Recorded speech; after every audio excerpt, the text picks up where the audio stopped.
Aqui está a parte 1 da nova teoria. E se Luffy fosse da Marinha?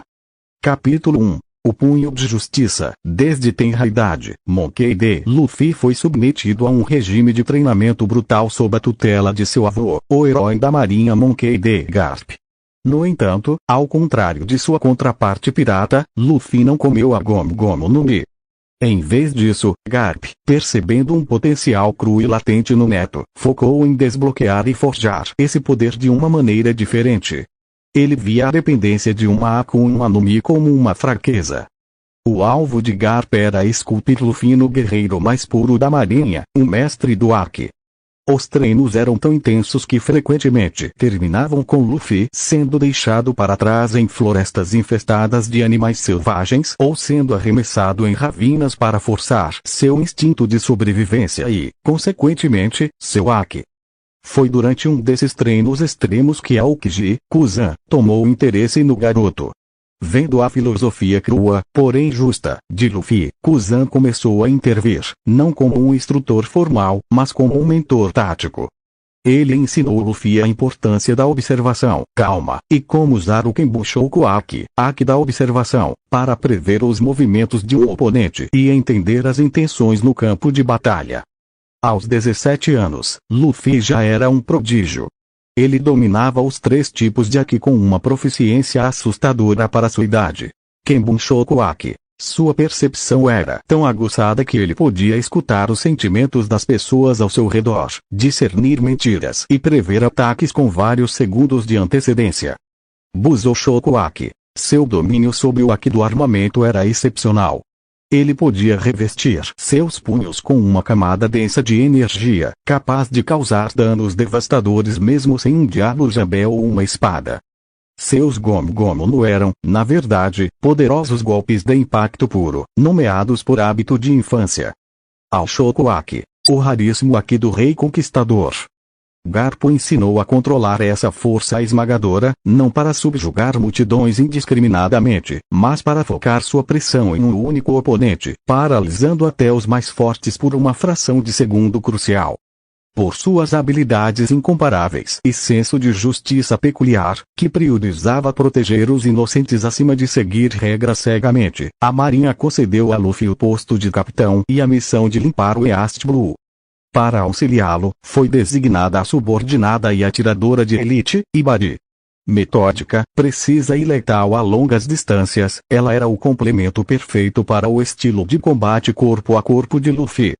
Capítulo 2. Recrutando a Justiça. A jornada de Luffy não era para formar uma tripulação de amigos, mas um esquadrão de marine de elite. Sua primeira parada foi em Sheostovn, onde encontrou um garoto franzino e assustado sendo maltratado pela escória da base local. Esse garoto era Kobe. Luffy, com seu Haki da observação, sentiu a determinação pura e o desejo de mudança dentro de Kobe.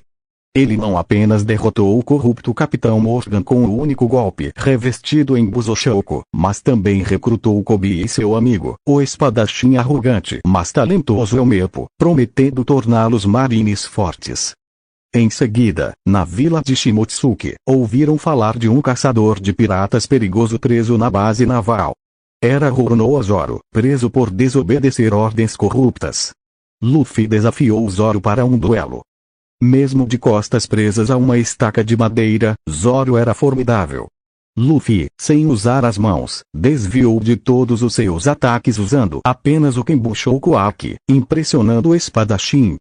Ele ofereceu a Zoro uma chance de lutar contra inimigos verdadeiramente fortes e de seguir um caminho que honraria sua promessa, sob a bandeira da justiça. Zoro, vendo o poder e a honestidade de Luffy, aceitou o convite. Em Orange Town, a navegadora Nami já estava se infiltrando sozinha no bando do Bug, tentando roubar seus mapas. Luffy e seu esquadrão chegaram para acabar com o palhaço. Enquanto Ibari, do convés de seu navio, neutralizava os subordinados de Bug um a um com tiros precisos, Luffy caminhou direto até o palhaço. Bug, confiante em sua imunidade a cortes, atacou.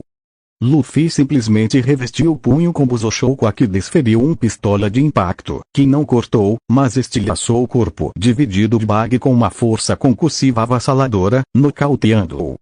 Nami, vendo a eficiência com que a Marinha lidou com a ameaça, juntou-se ao grupo como navegadora oficial, atraída pela perspectiva de um salário estável e segurança.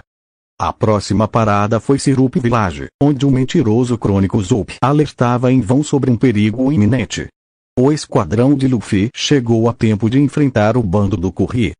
Enquanto Zoro e os outros lidavam com os piratas, Luffy confrontou o Capitão Kuro. A velocidade de Kuro, Shakushi, era irrelevante contra o Kenbushoku de Luffy.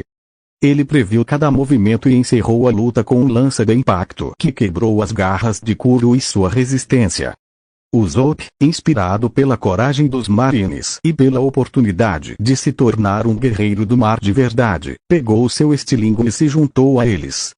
Por fim, em Baratie, o conflito foi com o bando do Krieg.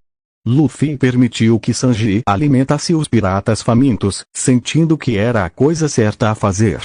Quando Krieg se virou contra o restaurante, Luffy interveio. A armadura e as armas de Krieg não eram páreo para o Busoshoku. Luffy esmagou a lança e a armadura de Krieg com golpes diretos. Após a batalha, Luffy se virou para o chefe e fez uma oferta simples. Minha tripulação precisa comer.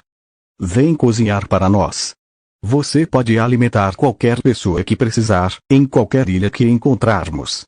Sanji, vendo um capitão que valorizava sua filosofia e oferecia uma plataforma global para sua paixão, aceitou, sob a condição de que o Baratie estivesse sempre seguro. Capítulo 3. O fim de uma era no East Blue. Com seu esquadrão completo, o estrategista Kobe, o espadachim Zoro, o disciplinado Elmepo, a astuta Nami, o atirador de elite Usopp e o chefe Sanji, além de sua parceira de confiança Ibari, Luffy partiu para seu objetivo final no East Blue. O temível Arlong. No Parque Arlong, a batalha foi curta e decisiva. Os homens-peixes subestimaram o esquadrão de marines.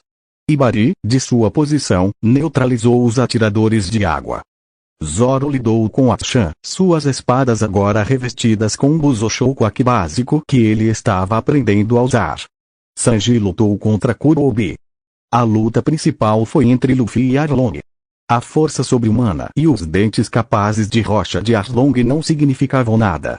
Cada investida de Arlong era prevista e evitada.